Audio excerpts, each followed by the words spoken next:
আসসালামু আলাইকুম ভিউয়ার্স, চলো খাই বাংলাদেশ আপনাদের সবাইকে স্বাগতম।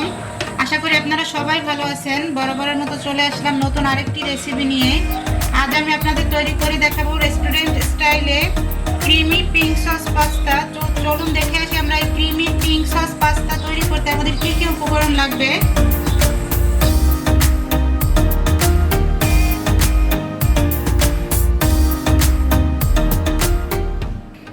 পিঙ্ক সস পাস্তা তৈরি করার জন্য প্রথমেই আমি এখানে একটা প্যানে পানি নিয়েছি। এটাই দিয়ে দিচ্ছি আমি বড় সাইজের 3টা টমেটো।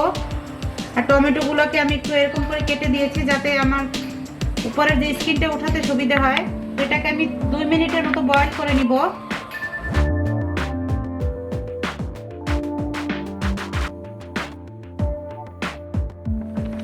যে 2 মিনিট পরে টমেটোটা সিদ্ধ হয়ে গেছে। এখন আমি একটা বাটিতে একদম ফ্রিজের ঠান্ডা পানি নিয়েছি। এখন টমেটোগুলো উঠিয়ে পানির ভিতরে দিয়ে দিব। এতে করে আমাদের স্কিনটা খুলতে সুবিধা হবে। এরপরে আমি এটাকে স্কিনটা ফেলে কিউব করে কেটে একটা ব্লেন্ডারে ব্লেন্ড করে নিব।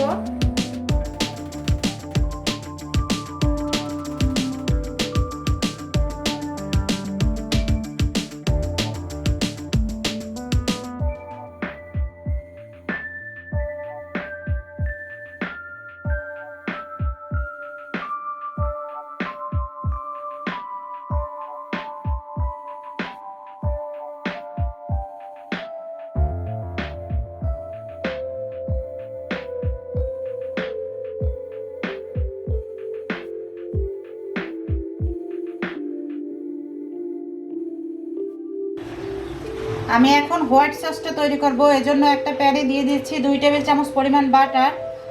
অপেক্ষা করব বাটারটা একটু মেল্ট হয়ে আসা পর্যন্ত।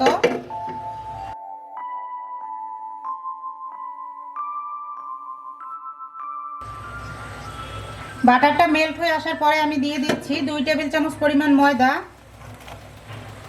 এর থেকে বেশি ময়দা ব্যবহার করতে যাবেন না, তাহলে সসটা খুব ঠিক হয়ে যাবে।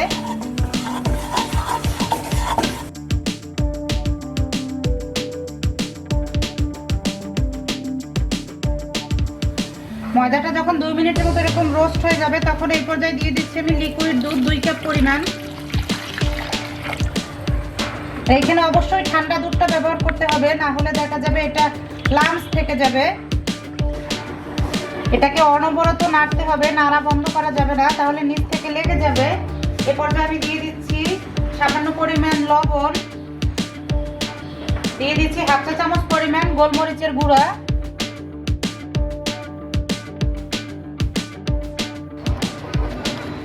এরকম পর্যায়ের ঘনত্ব যখন চলে আসবে তখন এটাকে নামিয়ে ফেলতে হবে। এর থেকে বেশি আর ঘন করা যাবে না। আপনারা একটু চেক করে নেবেন, একটা আঙুল দিয়ে এরকম দাগ কেটে নেবেন। যদি সহজেই দাগটা মিলিয়ে না যায় তাহলে বুঝবেন যে হোয়াইট সসটা আমাদের রেডি। এ পর্যায়ে আমি দিয়ে দিচ্ছি 2টা চিজ স্লাইস। চুলাটা এই পর্যায়ে বন্ধ করে দিব, কারণ এটার তাপেই চিজ স্লাইস 2টা মেল্ট হয়ে যাবে।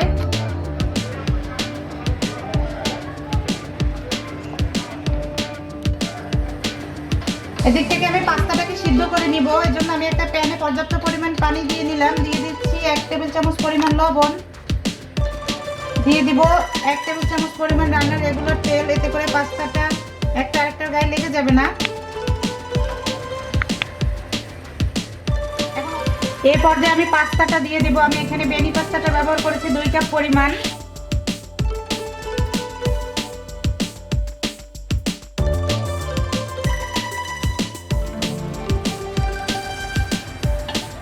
এখন এটাকে আমি 10 মিনিট সিদ্ধ করে নিব।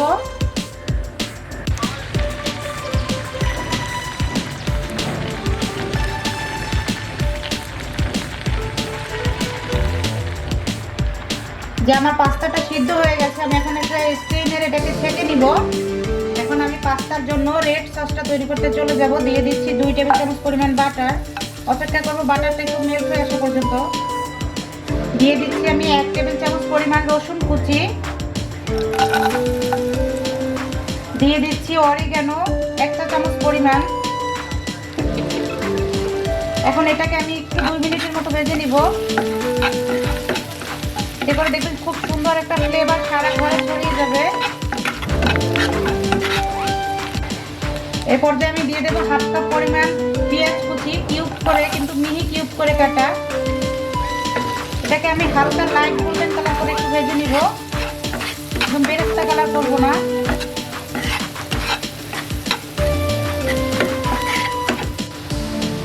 পেঁয়াজটা যখন এরকম লাইট গোল্ডেন কালার হয়ে আসবে, আগে থেকে যে আমরা টমেটোটা পিউরি করে রেখেছিলাম দিয়ে দিচ্ছি সেই টমেটো পিউরিটা।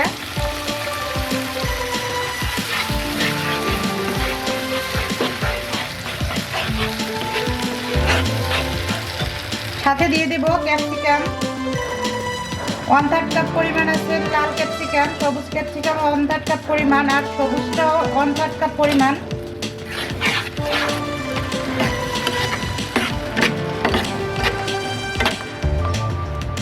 এখন এটাকে নেড়ে মিশিয়ে আমি দিয়ে দেব একটু স্বাদ মতো লবণ, যেহেতু লবণটা আমরা পাস্তায় ব্যবহার করেছি, হোয়াইট সসেও ব্যবহার করেছি। এখানে আমি 1/4 চা চামচ পরিমাণ লবণ দিয়ে দিচ্ছি। কালো গোলমরিচের গুঁড়ো দিয়ে দিচ্ছি 1/2 চা চামচ পরিমাণ,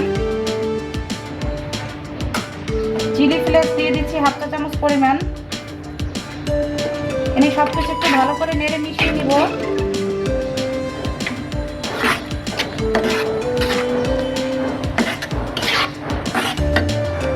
নেড়ে মিশিয়ে আমি এটাকে ঢাকনা দিয়ে ঢেকে রাখবো 5 মিনিট। 5 মিনিট পরে আমি ঢাকনাটা তুলে নিয়েছি। যখন এরকম কনসিস্টেন্সিতে চলে আসবে তখন আমরা আগে থেকে যে হোয়াইট সসটা তৈরি করে রেখেছি সেটা দিয়ে দেব। দেখতেই পাচ্ছেন এটা কতটা ঠিক হয়ে গেছে।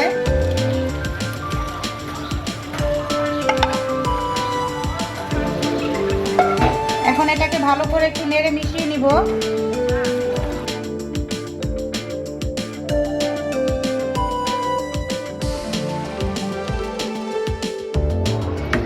এটাকে নেড়ে মিশিয়ে এতে দিয়ে দিচ্ছি আমি 2 টেবিল চামচ পরিমাণ টমেটো কেচাপ। এটা দিলে একটু স্বাদটা বেড়ে যাবে।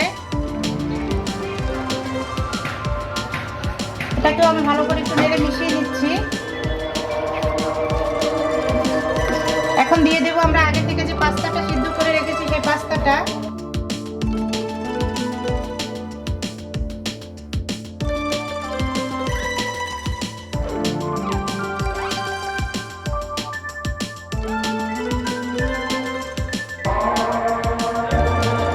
এগুলোকে একটু ভালো করে নেড়ে মিশিয়ে নিব। চুলার আঁচটা মিডিয়ামে থাকবে।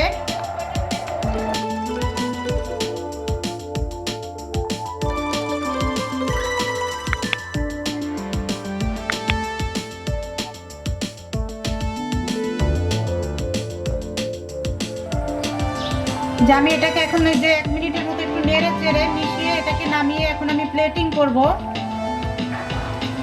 এই যে আমার তৈরি হয়ে গেল রেস্টুরেন্ট স্টাইলে ক্রিমি পিঙ্ক সস পাস্তা। এটা একবার হলেও আপনারা অবশ্যই বাসায় ট্রাই করবেন। আর আশা করি আমি যে যে উপকরণ ব্যবহার করেছি আপনারা যদি সেম উপকরণ ব্যবহার করেন আপনারাও রেস্টুরেন্টের স্বাদটা এই পাস্তাতেই পাবেন। আর আপনাদের যদি আমার চ্যানেলটা ভালো লাগে তাহলে অবশ্যই একটা সাবস্ক্রাইব করবেন, পাশে থাকা ছোট্ট বেল আইকনটি ক্লিক করবেন। এতে করে আমি যখন নতুন ভিডিও আপলোড দেব সাথে সাথে আপডেট চলে যাবে। লাইক কমেন্ট শেয়ার করতে কিন্তু ভুলবেন না। আর যারা পেজ থেকে আমার চ্যানেলটা দেখবেন প্লিজ একটা ফলো দিয়ে দিবেন। সবাই ভালো থাকবেন, সুস্থ থাকবেন। আল্লাহ হাফেজ।